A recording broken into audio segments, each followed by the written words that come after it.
here we'll plant a mix, I think, of nice ornamental trees and possibly some fruit trees as well, underplanted with spring bulbs.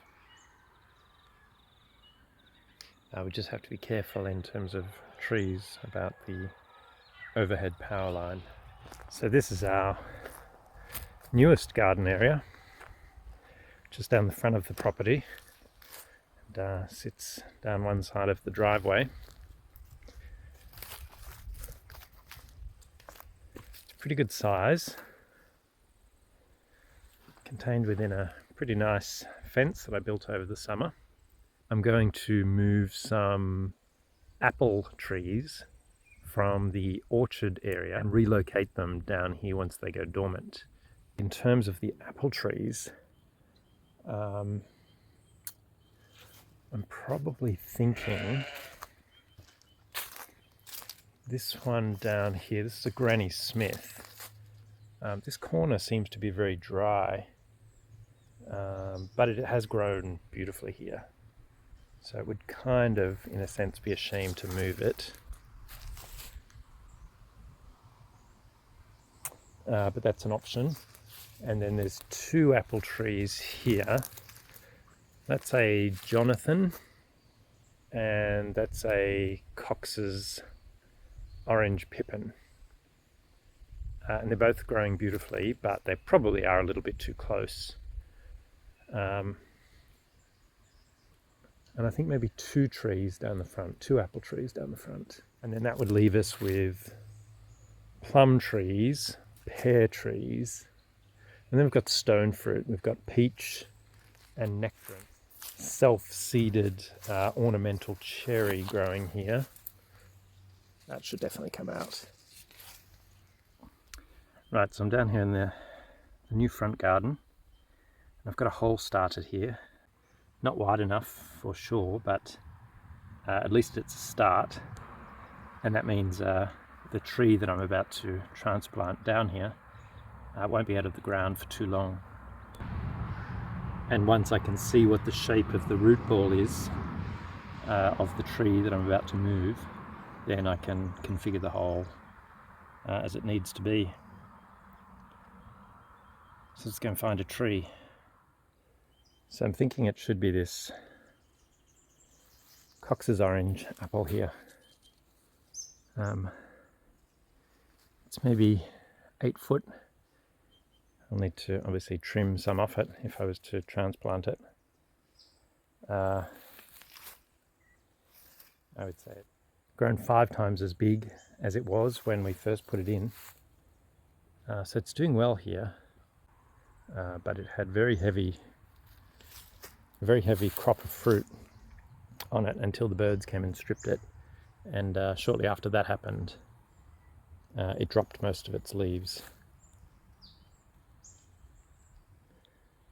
So I think this is the tree. It's taken me about an hour, but I've got this tree out. It looked like it was going to come pretty easy in the beginning. It had a lot of root that was fairly close to the surface, but I was looking for and knew that there would be at least one sort of taproot. It kind of had a lateral taproot going that way, which I busted fairly early on in the piece. Then it had this quite small, again fairly lateral root about maybe 10 centimeters below the surface. The main taproot, as far as I can tell, you can see I've broken it off here. I don't know how far that goes. The soil's great, but we know that here. It's sort of that perfect sort of loamy, that's sort of almost a bit clayey actually, the way it's holding together like that. But normally it's sort of, doesn't hold very much. It's probably a bit more clay loam, I'd say. In any event, the soil is good here, which is obviously why trees grow really well in this section. So that's no surprise.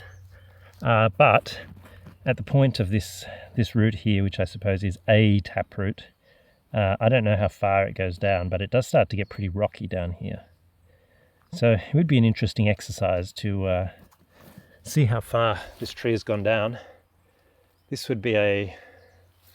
tree would have been in this position for about 5 years, maybe 6. That's kind of where that root joined. I've caused a bit of damage to it there. It's a fairly brutal process. It's hard not to. But I've got a bit of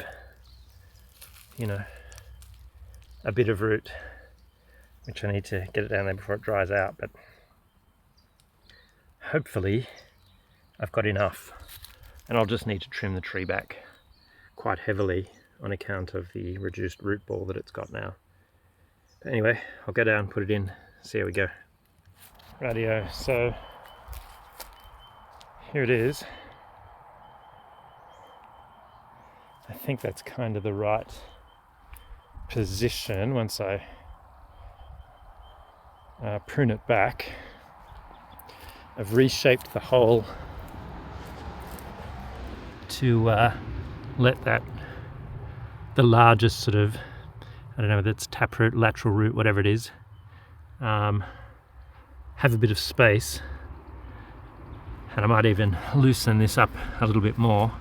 And I've also left space underneath the main root ball so that I can put some loose soil in there, and also some material from the sheep pen, so some broken down lucerne and sheep manure, etc., so that it can sit under that root ball, and hopefully the little fine roots can find their way into there a bit easier. But I think that's okay. The soil down here is a bit sandier, and so it sort of does clump, but a pretty gentle touch and it'll break away, although if you put a bit of water in there. So again, it's sort of moving towards a loamy, I think, but it's definitely a bit sandier. So I'll enrich it with a bit of stuff from up the top. We'll see how we go. And what I've just done is underplanted it with some, while I'm backfilling the soil, about 20 bulbs. So there's some tulips, some early cheer jonquils, and some narcissus paperwhite in there. Keep going. Well, I really hope that works, and that I haven't killed that beautiful tree. But having planted bare-rooted trees before, and this one is not, as I said, completely in dormancy, but it's well on its way to so being, and I think I have enough root system based on my experience of having planted bare-rooted trees before, more than enough root system for it to take in this new position. It's the 27th of May, and I've just moved the second of the larger trees from the orchard area down to this new garden at the front. This is the apple tree I moved a couple of weeks ago now. Impossible really to see how it's doing, other than to say it dropped the rest of its leaves, and there's nothing about it that looks especially problematic. But of course you won't know until it starts to bud up again, move through winter and into spring. So that one's a Cox's Orange Pippin, and this one is a Granny Smith. I actually thought it was the smaller of the two, but now, well, actually I've cut that back probably by a quarter to a third, so that maybe is why, but this certainly looks bigger now that I've got it down here. It looks bigger than it did on the other side. In terms of the root ball that I'm able to dig up, this one was in a particularly hard area in terms of the soil was quite compacted and quite hard, so it made it a bit more difficult, but that's sort of my hand. I'm managing to get a fair bit out. So a lot of these surface sort of fine, which I think is quite important, and then a lot of these sort of tap roots that sort of go much deeper into the ground, quite woody. ultimately I have had to cut most of them with the spade, but I'd say it's definitely more than you would get from a bare rooted tree. So, you know, I think in theory it should be fine. And of course they're not out of the ground for very long, or certainly if I stop yabbering on. And this is the hole that it will go in, so I've kind of shaped it according to the root ball. And I'll make sure it's sort of planted to the same level again. And then cut it back again by 1/4 to 1/3, maybe more. It seems a bit of a waste to cut back so much of the tree, but obviously if it doesn't have the root ball to support it, that will be necessary. And also down here we have that overhead power wire, so I can't let trees get too tall in here anyway. So probably these trees are going to be fairly well sort of managed each year to keep them sort of small and shapely, which is fine because this is down the front of the property and it will be aesthetics as much as anything. So I'll get this in and keep going. For this apple tree, this is the one I'm going to cut back. I know I should be taking, I think, at least 1/3 off, even though it looks really healthy, and it's kind of it feels like a shame to lose that good size. And honestly, it just kills me to cut back anything. But I know the tree will be better for it. So I will aim for between 1/4 and 1/3. Don't follow me in terms of pruning fruit trees. I don't know what I'm doing well enough. But my approach that I'm going to do here will be to try and work toward that vase shape. So remove the inside sections so that it sort of grows outward like a vase. Remove dead wood, if I can see any, although there's not a lot of dead wood on this. And then maybe remove stuff from the lower sections. Down the front, we have lift off in terms of bulbs that are coming up.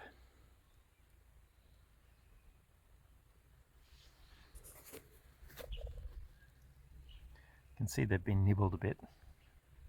It's always frustrating when flower heads get nibbled because there's very little that will actually eat it. Like you can see this one, it's just been taken off. So presumably this would be rabbits.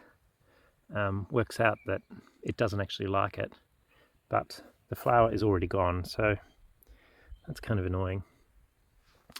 The trees, I think they're doing their thing. They seem to be developing that sort of woolliness, that sort of moss they get on the stem and the bud. Can't really see it with this phone camera, but in any event, there are buds, and I think they're doing their thing.